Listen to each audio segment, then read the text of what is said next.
Magandang araw mga kaibigan. Samahan niyo po akong muli para sa isang kwento ng pag-ibig na tiyak nakapupulutan ng aral at magpapaantig sa inyong mga puso. Pero kung bago ka pa lamang, ay pakilike po ng ating video. Pakiclick ng subscribe button, gayon din ang bell icon para lagi kang updated sa mga susunod ko pang upload.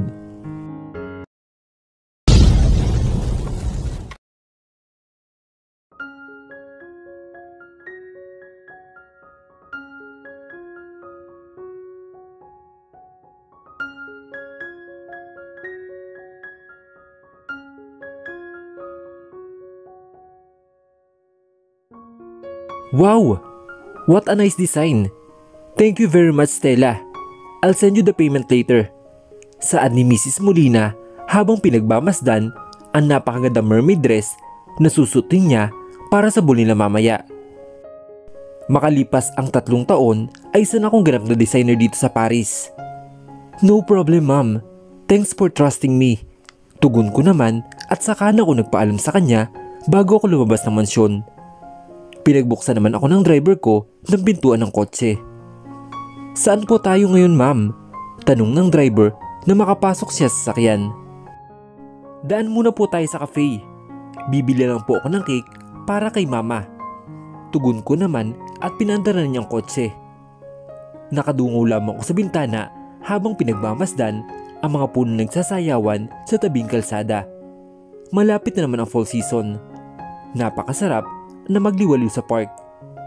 Tininan ko ang oras mula sa aking watch at napag-alaman ko na 3:56 na pala ng hapon. Si ate kaya, nasa na? Sakto namang tumunog ang cellphone ko mula sa Louis Vuitton kong bag at kaagad ko ito sinagot ng aking makuha. Hello ate, nasan ka na? Tanong ko sa kanya. I'm on my way. I'm with Kenneth. Nakabili na kami ng mga decorations. Tugon naman niya at tila may nakikiago ng telepon niya sa kabilang linya. Hindi nga ako nagkakamali dahil ilang saglit lamang ay isang batang lalaki na nagsasalita mula sa kabilang linya. Hello Tita Stella, I got a perfect score in my exam and my teacher gave me a reward. Magiliw na wika ni Sebi. Si Sebi ang anak-anakan ni ate at ng asawa niyang si Kuya Kenneth. Birthday kasi ni mama at balak namin surprisehan siya ni ate kahit simpleng handa. Happy birthday mama! Magkapanabay namin bati ni ate habang nasa harapan ko si Sebi na may hawak ng cake at si Kuya Kenneth na nasa tabi ni ate Angel. Happy birthday lola! Wika naman ni Sebi. Naku, nag-abala pa kayo. Makasama ko lang kayo ngayon ay sapat na sa akin at hindi na kailangan ng handa. Saad ni mama habang nakaupo sa wheelchair niya. Ma, minsan lang to. At saka, special day mo ito. Kaya bakit hindi kami mag-aabala, diba? Sabi naman ni Ate Angel. Bigla na lamang naging emotional si mama at nagsimula magpunas ng luha. Hey mom, today is your birthday. You should be happy. Naglakad papunta sa likod ni mama si Kuya Kenneth. At sa kanya hinawakan ang magkabilang balikat nito. Napailing na lamang si mama habang bahagyang tumatawa. Masaya lang ako kasi umawat pa ako sa ganitong edad. Ang mabuhay lamang ako ng matagal pang panahon para makasama kayo ang napalaking regalo na sa akin na gusto kong matanggap. Nagkatinginan kami ni ate at sabay napangiti. Simula na maging designer na ako ay napagamot na namin si mama. Tumulong din si Kuya Kenneth sa mga gastusin namin kaya napakaswerte sa kanya ni ate. Nagkaroon siya ng responsableng asawa. Lola, don't cry na. Blow your candle. Wika ni Sebi at sabay-sabay kami napatawa. Pumikit na si mama at saka hinipan ang kandila. Nagpalakpakan naman kami maging ang mga kasambahay na naririto. Sa loob ng 3 taon, maraming talaga nagbago. Malaki nang iginanda ng buhay namin dito ni mama sa Paris. Nagkaroon kami ng pinapangarap naming bahay. 2 palapag ito at medyo malaki din kaya kinailangan namin mag-hire ng mga katulong. Napapagmot na namin si mama na walang kahirap-hirap at nakakabili na kami ng mga masarap na pagkain at mga kailangan namin. Kung papipiliin ako, ayaw ko nang bumalik sa dating buhay namin na salat lang sa pera. Ang buhay na naranasan ko noon pansamantala sa poder ng isang lalaki ay tinatamasa ko na ngayon sa piling ng pamilya ko. Habang abala ang lahat sa paghain ng pagkain ay biglang may tumawag sa aking cellphone kaya nagtungo ako sa sala para sagutin ito. Hello? Hello? Is this Stella Del Rosario? The famous designer of Paris? Oh yes. Good afternoon sir. How may I help you? Nangunot ang noo ko nang biglang tumawang nasa kabilang linya. Pero teka, parang pamilyar ang boses na iyon. Grabe, 3 taon na nakalipas. Napakalaki na nagbago sa iyo Stella. This is me Gary. Nanlaki ang mga mata ko nang sabihin niya ang pangalan niya. Nakaramdam ako ng saya dahil doon. Sabi ko na nga ba, parang pamilyar talaga ang boses niya. Gary? Oh, musta na? Bakit ka pala napatawag?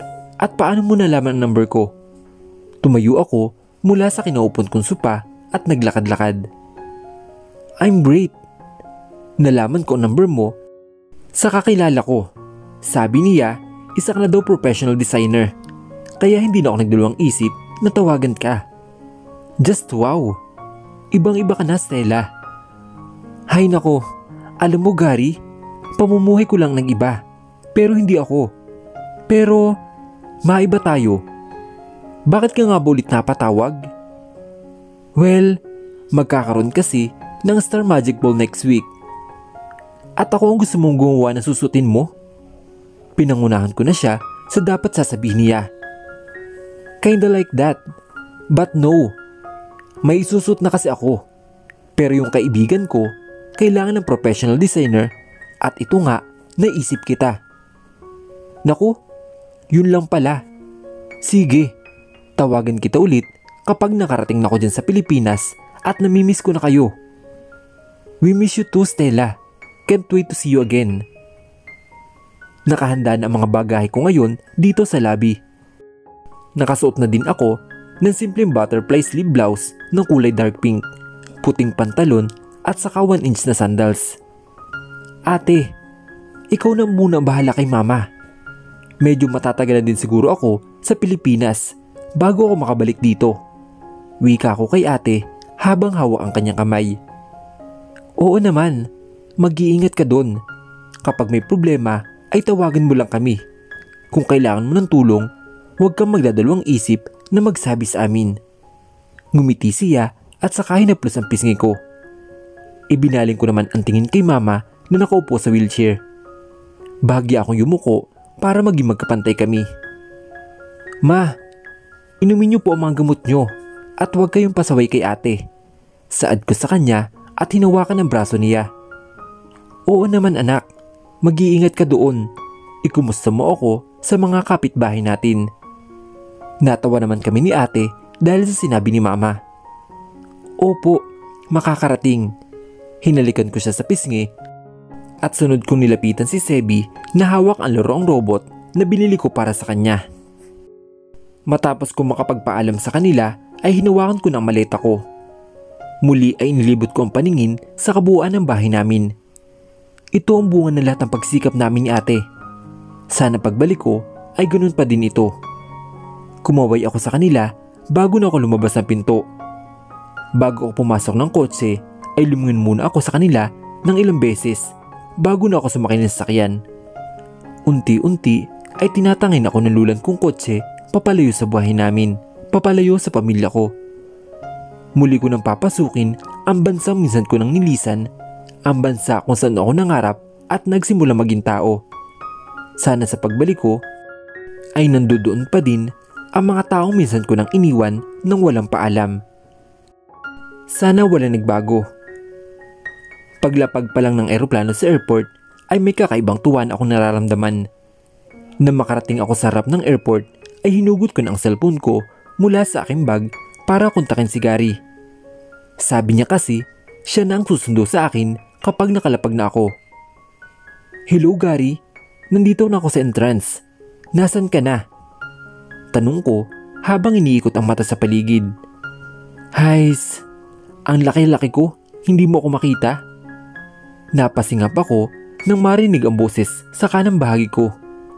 Heto siya at nakatayo sa aking tabi habang nakalagay ang telepono sa kanyang tenga.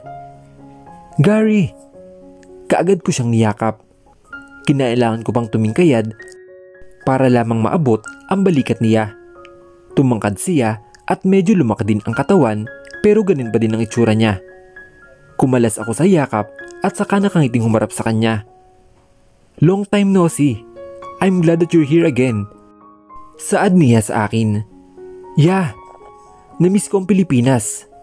Teka, si Tony ba kasama mo? Tumingin pa ako sa kanyang likuran pero kotse niya lang ang nakita ko doon. Nasa kanila. Hindi ko pa nasasabing nakabalik ka na. Ikaw na lang ang magsabi sa kanya para maniwala. Ganun ba? Sina Jenny at Lester, nakakausap mo pa ba? Simula nung mawala ka, nagkaroon din ng kanya-kanyang buhay tatlo. Si Tony, isa ng sikat na vlogger. Si Jenny ay artista na din, ganun din si Lester. Namangha ako sa mga sinabi niya.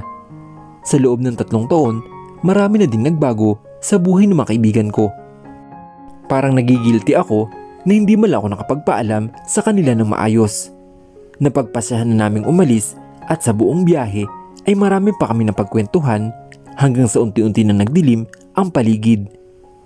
Hinatid niya ako sa tutuloyan kong kondo.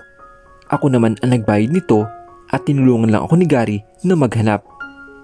Pagpasok ko ng kondominium ay dumiretso ako sa registration area. Nasa 6th floor ang unit ko kaya doon ako nagpunta.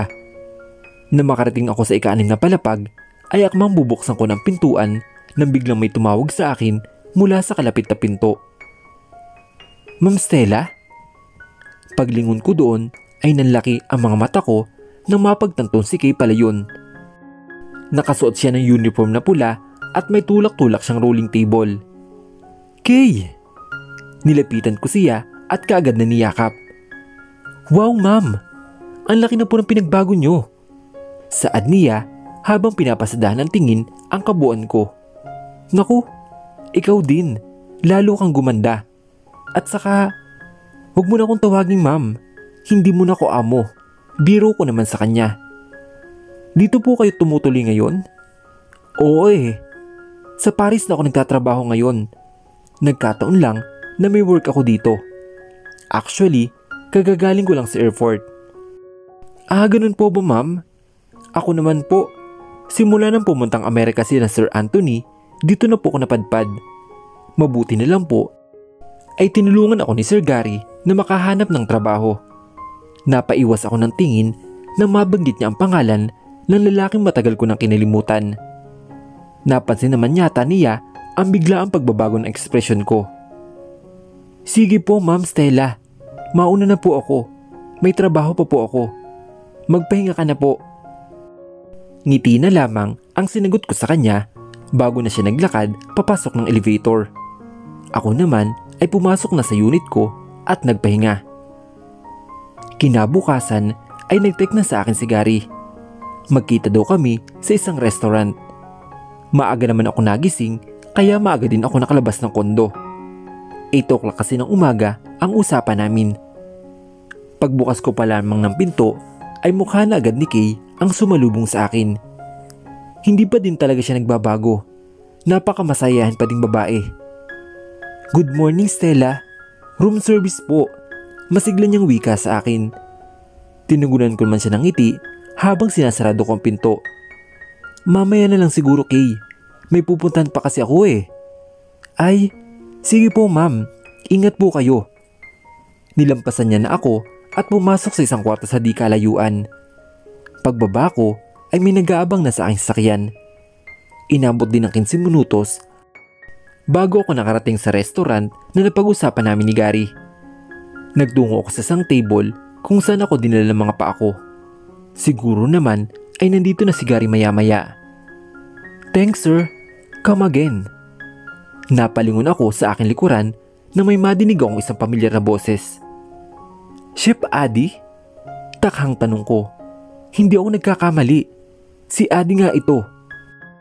Nakasuot siya ng uniform niya as usual at saka yung sombrero na puti na mahaba. Para ba nakakita siya ng multo na makita ako. Stella, is that you? Lumapit siya sa akin at tumayo naman ako para salubungin siya. Oh God, ikaw nga. Hindi makapaniwala niyang saad. Ang tagal mong nawala, dagdag pa niya. Akmang ibubuko pa lamang ang bunganga ko nang may isang babaeng lumapit sa kanya at hinalikan siya sa pisngi. I'm sorry Han, I'm late, traffic kasi. Pareho kaming nagning ang mga mata na makita ang isa't isa. Si Jenny. Bago pa man ako makapagsalita ay may nakabangga sa aking babae. Ay sorry, nagmamadali kasi Teka, isa-isa lang. Bakit sunod-sunod silang pumapasok sa eksena? Paano ba naman? Hindi ko alam kung nagkataon lang o talagang sinadya ng tadhana, pero ang babae nakabangga sa akin ay walang iba kundi si Lester. At kung hindi ako namamalikmata, mula sa entrance ng resto ay nakatayo din si Tony habang nagpapalit-palit ang tingin sa aming tatlo.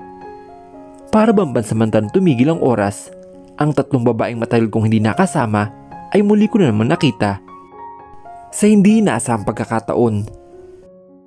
Tulala lamang kaming tatlo ni na Jenny at Lester kay Tony. Nakaupo na kami ngayon sa isang table.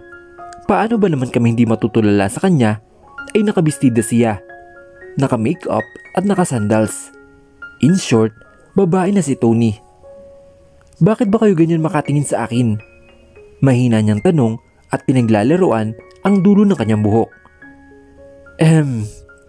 Naputol ang pagkakatulala namin nung tumikim si Lester. Napatikom ang nakaawang kong bibig at saka umayos ng upo. Maya-maya lamang ay dumating ang aming order na pasta at inalapag sa aming lamesa. So what's up? Long time no see guys, wika ni Jenny habang nakangiti. Tinugo naman siya ng ngiti at si Lester ay uminom ng tubig. Parang awkward pa din ang atmosphere sa pagitan naming apat. Yung feeling na ngayon lang kami nagkakilala, pero ang totoo ay hindi naman. Bakit hindi natin tanungin yung nawala na lang na parang bula? Para akong natuyo ng lalamunan na magsalita si Lester. Alam kong kahit hindi niya sabihin ay ako ang tinutukoy niya. Nakukonsensya na nga ako at sana maintindihan nila. May nag-offer kasi sa akin ng workshop noon sa Paris. Isa siyang trainer ng mga designer. Noong panahon kasi na yun ay na-hospital ulit si mama. Saad ko habang binabasa ko ang mga reaksyon sa kanilang mga mata. Really? So, kumusta na siya? Maayos na ba ang lagay niya ngayon? Baka sa boses ni Jenny ang pag-alala. Okay na siya. Napapagmot na namin siya ni ate ngayon kahit kailan namin gusto. Tumatanda na din at hindi na makalakad. Saan na kayo nakatira ngayon? Balita ko kasi, binenta niya na yung lupa na tinitirhan niyo noon. Si Tony naman ang nagsalita at bahagya akong tumango. Oo, sa Paris na kami nakatira ngayon. Umuwi lang talaga ako dito para sa aking trabaho. I know, ako ang pinapunta ni Gary dito. Hindi ko naman inaasahan na ikaw pala ang tinutukoy niyang famous designer of Paris. Wika ni Tony na kaagad namang sinundan ni Lester. OMG, I heard it before. Madam Stella daw ang name niya. So ikaw pala yun. Grabe, hindi sumagi sa isip ko na ikaw palang tinutukoy sa news. Nakaramdam ako ng tuwa dahil sa aking narinig. Kilalang kilala lang pala talaga ako. Hindi lang sa Paris kundi pa din na rin sa Pilipinas. Yeah, hindi ko din inakala na makakamit ko ang pangarap ko. Sobra-sobra pa. Sana maintindihan nyo yung reason ko kung bakit bigla na lang ako nawala. Pero maniwala kayo, hindi ko naman ginusto na hindi ako makapagpaalam. Naiintindihan ka namin ngayon, Stella. Masaya kami para sa'yo. Sayang, kung nalaman ko agad na ikaw si Madam Stella, di sana sa'yo na lang ako nagpagawa na gown na isusuot ko para sa ball. Nakalabing wika ni Jenny. Oo nga pala, Artist na din pala kayong dalawa. Kumusta naman ang showbiz? Tanong ni Tony sa kanila. Well, always busy and exhausted. Pero enjoy naman. Masaya mag-fan greet pero nakakabisit i-entertain ang basher. Wika ni Jenny at saka umirap. Natawa naman kami dahil sa inakto niya. Hindi pa din siya nagbabago. Siya pa din ang suplada at mataray na Jenny na nakilala ko. Parang wala na talagang pag-asa na magbago pa siya. Mi naman, kung noon ako ang nagchichismis sa mga artista, ngayon ako na ang pinagchichismisan nila. Nakakainis lang na ang daming kumakalat na fake news about me. Wika ni Lester at sumubo ng pagkain. Lahat kami inapunta ang tingin kay Tony. How about you, Tony? Baka naman gusto mong i-share ang nangyari sa'yo at naging 100% girl ka na. Asar sa kanya ni Jenny. Hay, grabe naman sa 100% girl. Natuto lang ako na manamit ng maayos kasi mature na ako. Hindi naman pwedeng habang buhay akong tibo kagaya ng sinabi nyo. Hindi ba kayo masaya na ganito na ako ngayon? Masaya kami sobra. Siguro, hindi lang kami sanay na ganyan ka. Pero anytime soon ay masasanay din kami siguro. Ako na ang sumagot dahil mukhang busy yung dalawa sa pagkain. Ilang sandali lamang ay dumating si Chef Adi na nakasuot ng light blue na polo at saka pantalon. Maayos din ang buhok niya at nakangati siyang lumapit at umupo sa tabi ni Jenny. Masarap ba yung food? Tanong niya sa amin. Yes, sobra. Wala ka pa din kupas, Chef Adi. Gaano ka nakatagal nagtatrabaho dito? Tanong ko sa kanya. Nabigla ako nang pasimple siyang natawa. 3 years na since naipatayo ko ang restaurant na ito. Napaawang ang labi ko dahil sa aking narinig. Naipatayo? So, ibig sabihin ba nun sa iyong restaurant na to? Hindi pa din ako makapaniwala, ngunit dahil tumango siya ay niniwala ako na totoo nga talaga. Pero hindi lang naman ako mag-isa na nagtaguyod na negosyo na ito. My fiancé. She helped me to pursue my dream. Right, Han? Nagkatitigan pa silang dalawa ni Jenny at sa kanya hinalikan ang palad nito. Teka nga, naguguluhan ako. Ang labo pa din namang nangyayari eh. Wala bang pause muna? Para ma-analyze kong mabuti ang sitwasyon. Napansin siguro ni Jenny ang pananahimik, hindi lang ako kundi pati sila Tony at Lester na napahinto sa pagsubo ng pagkain nila. Nabalot ng katahimikan ang lamesang kinaroroonan namin ngayon. You heard it right, girls. Me and Adi are now engaged. We're getting married. Wika niya at ipinakita ang kaliwang kamay niya na mayroong singsing sa palasingsingan niyang daliri. Ha? Magkakapanabay naming tanong. Matapos ang pagkikita-kita namin kanina ay siyempre nagkabigay ng numbers and Facebook accounts para madali naming ma-reach ang isa't isa. Napakasayang makausap muli ang mga kaibigan ko na matagal ko nang hindi nakasama. Nag-aabang na ako ng taxi para makabalik sa kondo nang biglang may tumawag sa phone ko, kaya kagad ko itong sinagot na makita ang pangalan ni Gary na nasa screen ng phone.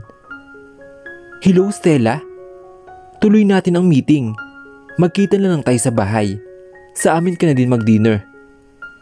Ha? Ngayon na ba talaga? Hindi ba pwedeng bukas na lang? Nagpalingali nga pa ako sa kaliwat kanan. Medyo nagdidilim na din kasi at ilang oras din pala kami nagkukwentuhan kaya hindi ko na namalayan ng oras. Stella, sinabi ko na sa kaibigan ko na tonight kanya mamimit. Please, Stella. Nagpakawala na lamang ako ng buntong hininga. Sa bagay, ito naman talaga ang pinunta ko dito. Trabaho. Sisipot na lang ako para matapos na agad. Sige, on the way na ako. Pinatay ko na ang tawag at sakto namang may tumigil na taxi sa harapan ko kaya sumakay na agad ako doon. Mabuti na lamang at hindi pa din nawawala sa memorya ko ang daan papunta sa bahay ni Gary. Nang tumigil ang sakyan sa tapat nito ay bumaba na ako agad. Mula sa kinatatayon ko ngayon ay nagbabalik ang mga alaala na nangyari dito nung birthday ni Gary. Wala namang masyadong nabago sa itsura nito. Siguro ay nag-repaint lang sila ng pader kaya medyo tumingkad ng kulay. Wala silang pinarenovate o pinasira kaya ganun-ganun pa din ang itsura nito. Pinindot ko na ang doorbell at ilang saglit lamang ay pinagbuksan ako ng gate ng isa nilang katulong. Pagpasok ko ay parang nakaramdam ako ng kakaibang presensya mula sa paligid. Saglit lamang iyon dahil biglang nagbukas ang pintuan at iniluwanan noon si Alfred. "Stella, ikaw na ba yan?" Nakangiti niyang tanong at pinasadahan ako ng tingin mula ulo hanggang paa. "Alfred." Lumapit ako sa kanya at saka mabilis na nakipagbeso. "Wow, you look more beautiful. Where have you been?" Nagpamulsa siya. Mahabang kwento eh. Napakamot ako sa batok. Narinig ko ang mahina niyang pagtawa at saka pumunta sa gilid ng pinto. "Tuloy ka, naliligo lang si kuya." Pagtungtong ko ng labi ay tila ba ng lambot ang mga tuhod ko. Kanina palang pagbaba ko ng taxi ay may kakaiba na talaga akong nararamdaman. "May problema ba?" Saka ko lang napansin na nasa tabi ko na pala si Gary. Dahan-dahan akong tumango at pilit nang umiti. Hindi naman siguro niya napansin kaya inanyayahan niya na ako papunta sa dining. Inilibot ko ang tingin sa kabuuan ng mansyon. Hindi kagaya sa labas ay maraming nabago dito sa loob ng bahay nila. May mga nadagdag na furnitures, paintings at mga may pinalitan ng mga kagaya ng sopa at saka chandelier. "Have a seat." Pababa na din si kuya mamaya. May tatawagan lang daw siya. Ipinaghila niya ako ng upuan at saka naman siya naupo sa tabi ko. Napansin ko din na medyo lumaki ang katawan ni Alfred at may manipis na balbas na din siya. Nagmature pa siya lalo. "Kumusta ka na? Tagal mong nawala ah." Ikwento ko sa kanya ang lahat ng nangyari sa akin sa loob ng 3 taon. May part na nagulat siya at may part na nalungkot. At may part na masaya siya para sa akin. Siya ba din talaga ang Alfred noon? Talkative and kind. Ang taas na pala narating mo. You deserve all the things na meron ka na ngayon. Sana magtagal ka pa dito sa Pilipinas para naman makapag-hangout pa tayo. "Ano ka ba? Siguro mga 1 buwan or 3 weeks ang itatagal ko. Matagal pa naman yun. Kaya makakalabas pa tayong lahat." Pareho kaming natawa. "I hope so. I'm so busy in showbiz. Napakaraming project, movies, and series. Kabi-kabila din ang TV guesting and minsan ay may concert." "Ganun ba? Baka pwedeng makahingi ng autograph mamaya." Biro ko sa kanya. "Autograph lang? Kahit picture pa." Naputol ang tawanan namin nang biglang pumasok si Gary sa dining na nakasuot ng fitted white shirt, gray jogging pants at saka tsinelas. "I'm sorry. Kanina ka pa ba? Tinawagan ko na yung kaibigan ko. On the way na daw sila." Umupo siya sa dulo ng lamesa kung saan may isang upuan doon. "Sino ba kasi ang kaibigan mo na yan? Bakit ayaw mong sabihin ng pangalan?" Usisa ko sa kanya. "Just wait and see, Stella. Surprise to, kaya bawal sabihin." Napailing na lamang ako dahil sa sinabi niya. Ito to lang si Gary. Kahit kailan ay puro kalokohan. Mabuti at nagtagal sa kanya si Tony. Ay mali. I mean, butit nagtagal siya kay Tony. Baka nakailang sapak at suntok din ang babaeng iyon sa kanya dahil sa mga kalokohang ginagawa. "Oh, nandito na pala sila." Kumaway siya sa may pintuan. Nakarinig ako ng mga tunog ng sapatos na naglalakad papunta sa kinaroroonan namin ngayon. Ilang segundo lamang ay para bang biglang bumilis ang tibok ng puso ko. Ang ilong ko para akong nakakaamoy ng pamilyar na pabango. "Huwag naman sana. Parang hindi pa ko handa." "I'm sorry, we're late." Long time no si Gary.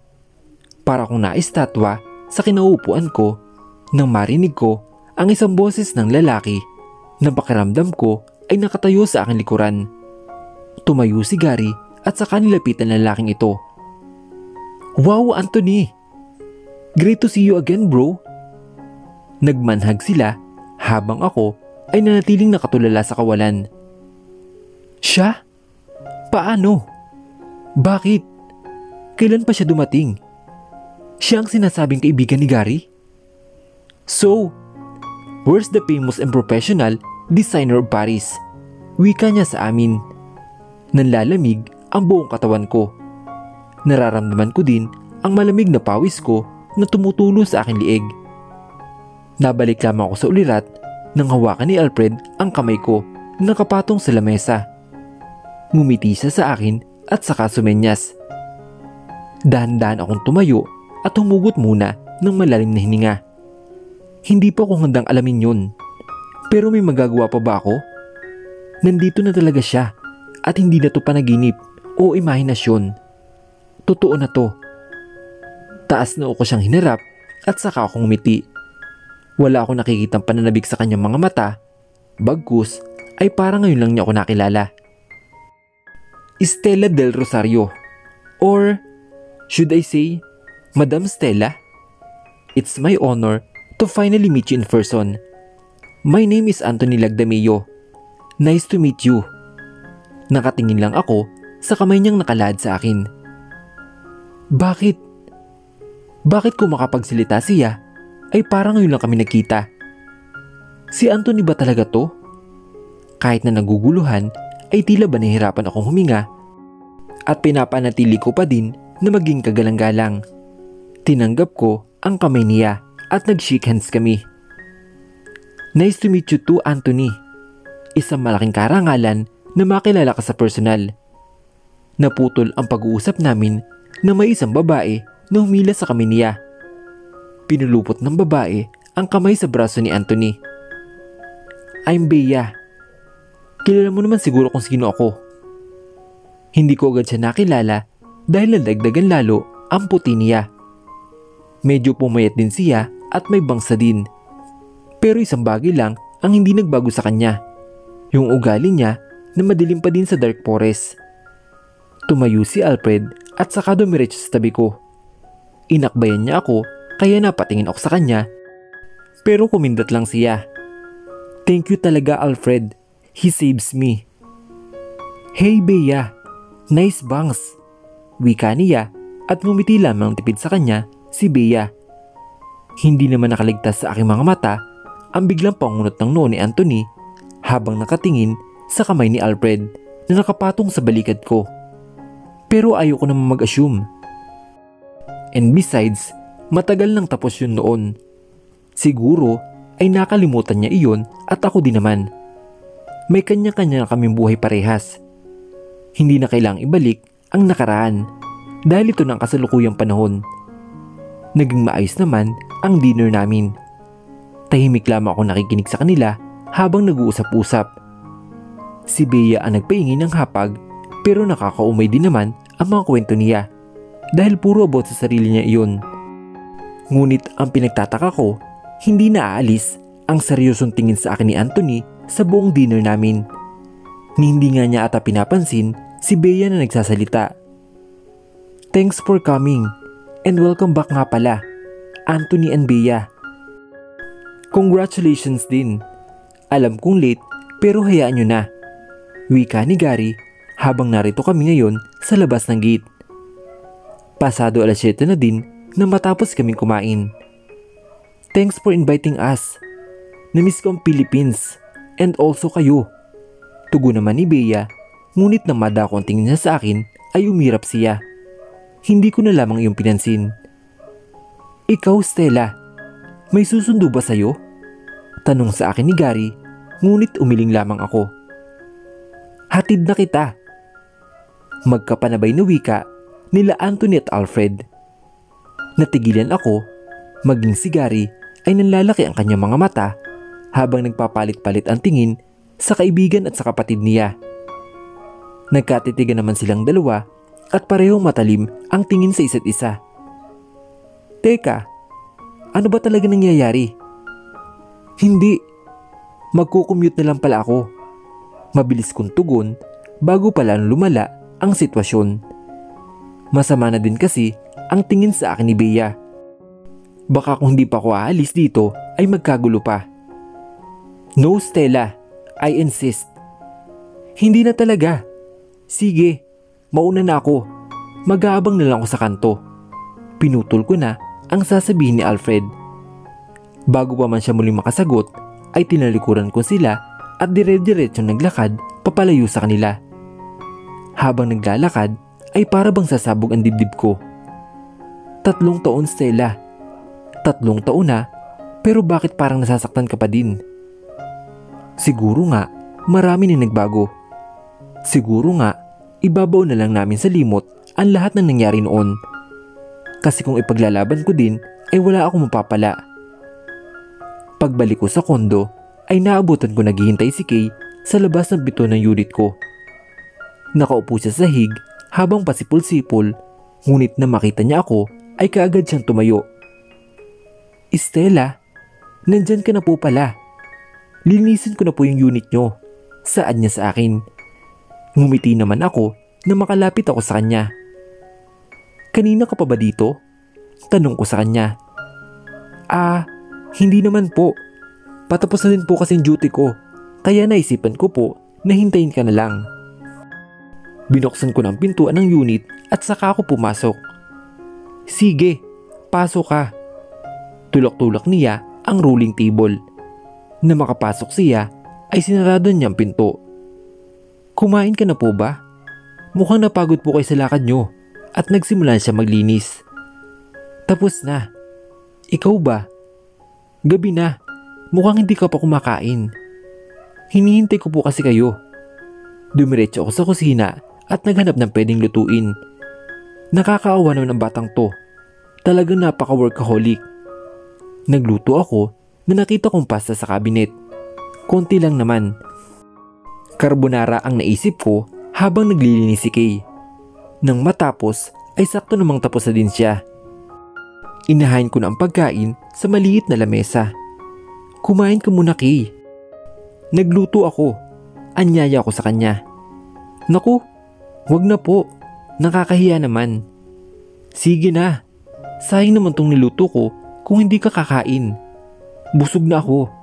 Kaya hindi ko na to magagalaw.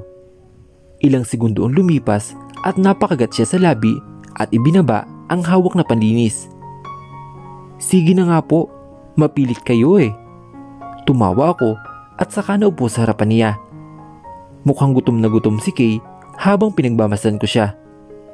Nagkakwentuhan kami sa mga bagay-bagay. Nalaman ko na ibinenta pala ang mansyon nila Anthony kaya nawalan sila ng trabaho ni Chef Adi. Matindi ang pinagdaanan niya habang naghanap ng mapapasukan.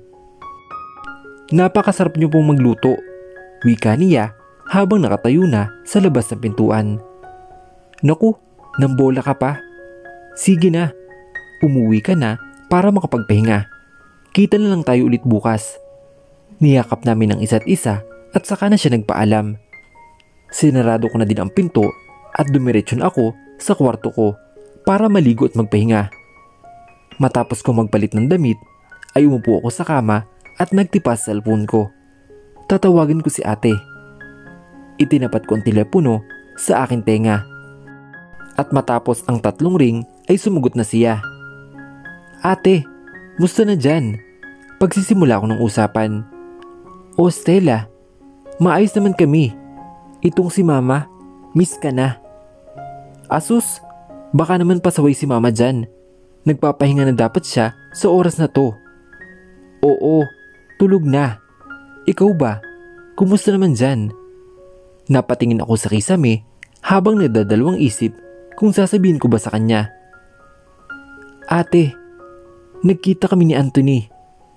Natahimik sa kabilang linya kaya alam kong kilala niya ang tinutukoy ko. Anong naramdaman mo? Masakit pa din ba?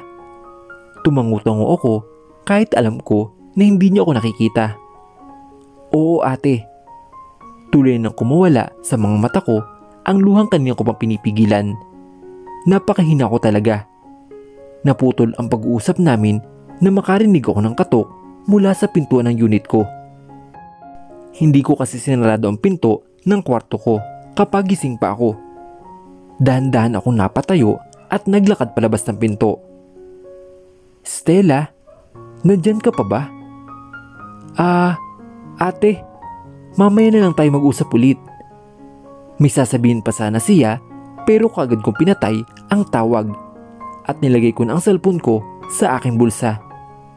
Maingat ako nagtungo sa pintuan.